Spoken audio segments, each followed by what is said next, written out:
RRB JE, SSC JE, दो ऐसे examinations हैं जो कि इस साल आपको बहुत बड़े एग्जाम देने को मिलेंगे।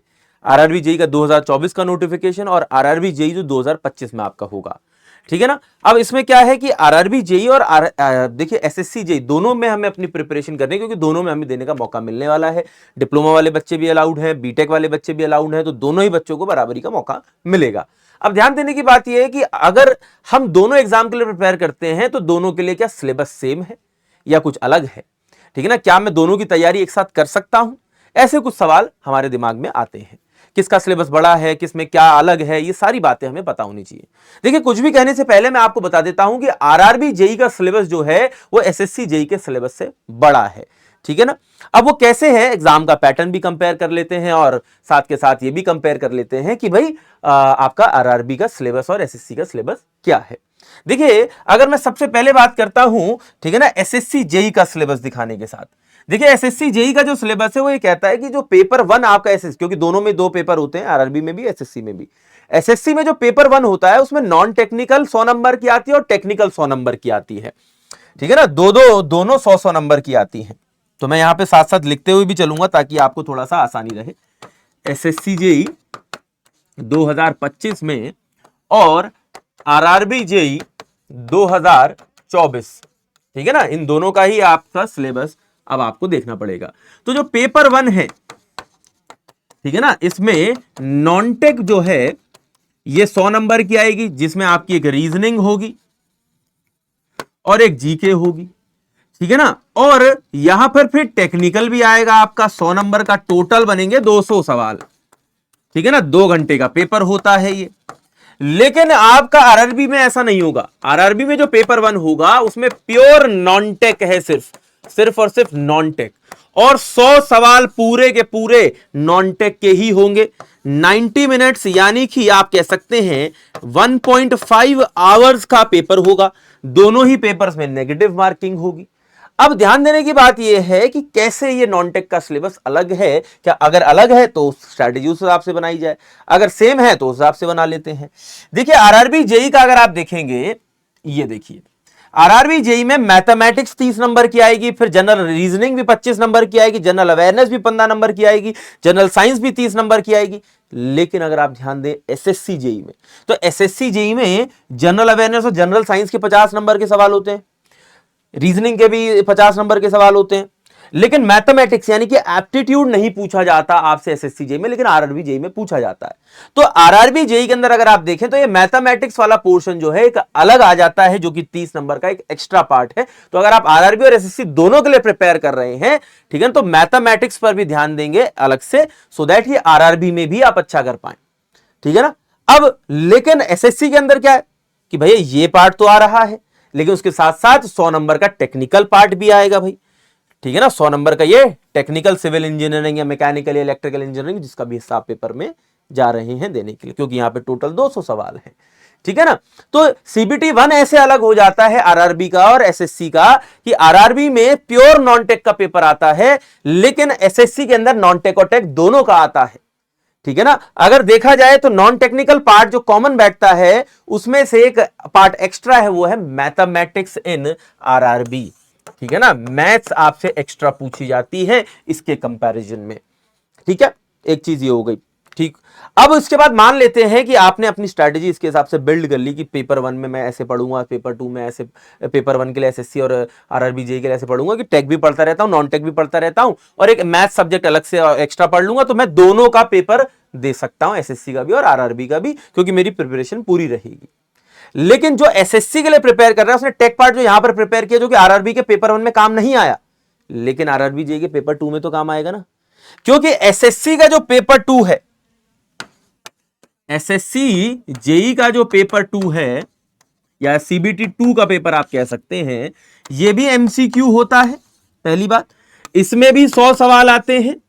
दूसरी बात, ठीक है ना, लेकिन इसमें सिर्फ टेक्निकल पार्ट आता है, सिर्फ और सिर्फ टेक्निकल पार्ट। लेकिन आरआरबी जेई में,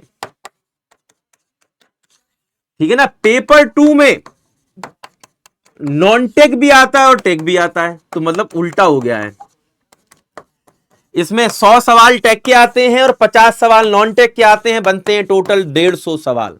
ये भी 2 घंटे का पेपर होता है और ये भी 2 घंटे का पेपर होता है, लेकिन इसका लेवल काफी अच्छा होता है एसएससी जेई का पेपर 2 का in comparison to RRB JE में जो टेक्निकल पोर्शन पूछा जाएगा। लेकिन अगर आप यहां पर टेक्निकल पार्ट कवर कर रहे हैं, एसएससी में कहीं पढ़ रहे हैं तो आरआरबी में भी कवर हो रहा है, आरआरबी में पढ़ रहे हैं तो एसएससी में भी कवर हो, लेकिन एसएस आरआरबी जेई के अंदर जो टेक्निकल के सब्जेक्ट्स हैं वो थोड़े ज्यादा हैं। कैसे दिखाता हूं आपको, ठीक है जी। तो देखिए यहां पर अगर मैं देखता हूं तो यहां पर फिजिक्स केमिस्ट्री भी आ रही है नॉन टेक्निकल पार्ट के अंदर आरआरबी जेई में, ठीक है ना, जो कि आप एसएससी जेई के लिए जब जनरल अवेयरनेस या नॉन टेक पढ़ेंगे तो वहां पे फिजिक्स केमिस्ट्री बायोलॉजी आपको पढ़नी ही पड़ेगी। कंप्यूटर एप्लीकेशन यहां पे एक सेपरेट पार्ट हो जाता है, तो कंप्यूटर एप्लीकेशन पर भी आपको आरआरबी जेई के पॉइंट ऑफ व्यू से ध्यान देना होगा, एसएससी जेई के लिए नॉट इंपॉर्टेंट क्योंकि आता ही नहीं है, ठीक है ना। फिर basics of environment and pollution जो है आरआरबी जेई में आता है पेपर 2 में, लेकिन एसएससी में ना पेपर 1 में ना पेपर 2 में, ठीक है ना। फिर यहां पर आप टेक्निकल एबिलिटीज वाले पार्ट में अगर चले जाते हैं, जैसे मैं किसी भी एक ब्रांच का एग्जांपल ले सकता हूं, जैसे मैं सिविल इंजीनियरिंग के एग्जांपल ले लेता हूं, ठीक है ना।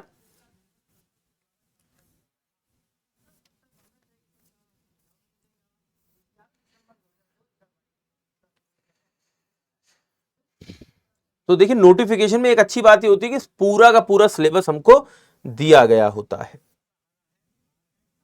ये देखिए मैकेनिकल,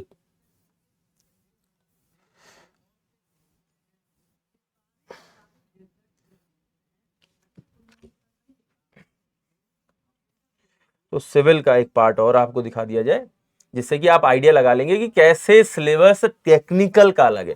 तो एसएससी जेई के कंपैरिजन में आरआरबी जेई का जो सिलेबस होता है वो कंपैरेटिवली बड़ा होता है। तो सिविल में देखिए देखिए इंजीनियरिंग मैकेनिक्स आपसे एसएससी जेई में नहीं पूछी जाती है सिविल में, लेकिन आरआरबी जेई में पूछी जाती है। बिल्डिंग कंस्ट्रक्शन एसएससी जेई में ऑफिशियली नहीं कहा गया है, लेकिन इक्के दुक्के क्वेश्चन आ जाते हैं हर साल, लेकिन आरआरबी जेई में पर्टिकुलरली पूछता ही है बिल्डिंग कंस्ट्रक्शन। फिर बिल्डिंग मटेरियल्स कॉमन है, कंस्ट्रक्शन ऑफ सब स्ट्रक्चर, ठीक है ना, ये एसएससी जेई में आपको नहीं देखने को मिलेगा, लेकिन आरआरबी जेई में देखने को मिलेगा। Construction of super structure RRB JE में देखने को मिलेगा, एसएससी जेई में देखने को नहीं मिलेगा। बिल्डिंग फिनिशेस एसएससी जेई में नहीं आता, आरआरबी जेई में देखने को मिलेगा। बिल्डिंग मेंटेनेंस एसएससी जेई में नहीं आता, आरआरबी जेई में देखने को मिलेगा। बिल्डिंग ड्राइंग एसएससी जेई में नहीं आता, आरआरबी जेई में देखने को मिलेगा। कॉन्क्रीट टेक्नोलॉजी कॉमन है, सर्वेइंग कॉमन है। Computer aided designing CAD RRB JE में आता है, एसएससी जेई में नहीं आता। सॉइल मैकेनिक्स जिसको जियो टेक्निकल इंजीनियरिंग कहते हैं common, hydraulics common, irrigation common, mechanics of structure common, theory of structure common, design of concrete structure common, design of steel structures common, transportation engineering common, highway engineering common, environmental engineering common. तो अगर आप देखेंगे तो इसमें जो शुरुआत का ये कुछ हिस्सा है, ठीक है ना, ये इसको आरआरबी जेई का सिलेबस को बड़ा बनाता है in comparison to SSC JE. तो अगर आप आरआरबी जेई के लिए प्रिपेयर कर रहे हैं तो टेक्निकल का सिलेबस भी बड़ा है और नॉन टेक्निकल का सिलेबस भी बड़ा है। तो मैं यही कहूंगा कि जो बच्चे प्रिपेयर कर रहे हैं और वाकई में आरआरबी में अपना एक फोकस रखना चाहते हैं, मैं उनसे यही कहूंगा कि आप जितनी जल्दी हो सकता है अपनी प्रिपरेशन को शुरू कर दें, सो दैट कि आप एग्जाम के लिए अच्छे से अच्छा समय पा पाएं और उसके लिए प्रिपेयर कर पाएं, क्योंकि इसका सिलेबस भी एसएससी जेई के कंपैरिजन में बड़ा है। क्योंकि ज्यादातर एग्जाम्स जो सिलेबस पूछते हैं वो एसएससी जेई वाला ही कॉमन सिलेबस है बाकी के एईजे एग्जाम्स में, लेकिन आरआरबी जेई में कंपैरेटिवली ये सिलेबस काफी बढ़ जाता है। इसलिए आरआरबी जेई के पॉइंट ऑफ व्यू से आपको यही हाईली रिकमेंड किया जाएगा। साथ के साथ इसके लिए अगर आपको कंटेंट की जरूरत है, आपको इसके लिए टेस्ट सीरीज की जरूरत है, आपको इसके लिए क्लासेस की जरूरत है, तो मैं ये बता देता हूं आपको, ठीक है ना, कि आपको कुछ नहीं करना है। ये जो टेक्स्ट बुक की एप्लीकेशन है, ठीक है ना, आप इस वीडियो के डिस्क्रिप्शन में जाएंगे, ठीक है, तो वीडियो के डिस्क्रिप्शन में जैसे कि अगर हम यहां पर अपनी कोई भी एक क्लास खोल लेते हैं, ठीक है ना, तो जैसे मैंने लिखा एई जेई टेक्स्ट बुक, तो जो आप वीडियो देख रहे हैं, ठीक है ना, वो इसी चैनल पे चल रही है, ठीक है ना। कोशिश करेंगे इसको सब्सक्राइब कर लें। अब इसमें ये मान लेते हैं कि वीडियो है आपकी, और इस वीडियो में अगर आप नीचे जाते हैं तो यहां पर लिखा है एई सिविल, क्लिक करा एई सिविल पर। आप मैकेनिकल से तो मैकेनिकल पे क्लिक कर सकते हैं, इलेक्ट्रिकल से तो इलेक्ट्रिकल पे क्लिक कर सकते हैं। और इसमें अगर आप जाएंगे तो आप यहां पर सुपर कोचिंग पे क्लिक करके एईजे एग्जाम में क्लिक करके एईजे सिविल सुपर कोचिंग ले सकते हैं, इलेक्ट्रिकल के लिए इलेक्ट्रिकल के ले सकते हैं। इससे फायदा यह होगा कि जो एसएससी जेई के लिए आपको प्रिपरेशन करनी है, आरआरबी जेई के लिए जो आपको प्रिपरेशन करनी है, ठीक है ना, आपको यहां पर नजर आएगा कि जैसे ही आप सिविल सुपर कोचिंग ऑप्ट करोगे, सिविल सुपर कोचिंग के अंदर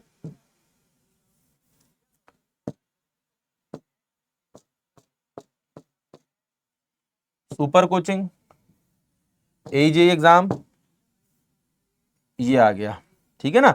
तो इसमें देखो SSC JEE का फाउंडेशन बैच नजर आ रहा है, RRB JEE का फाउंडेशन बैच नजर आ रहा है। तो हमने इसको क्या किया है, कंबाइंड कर दिया है। जो आपका common part of the syllabus होगा, आप दोनों में से किसी भी बैच में बैठकर पढ़ेंगे, ठीक है, तो आपका कंप्लीट हो जाएगा, क्योंकि उसकी कॉमन क्लासेस चलेंगी।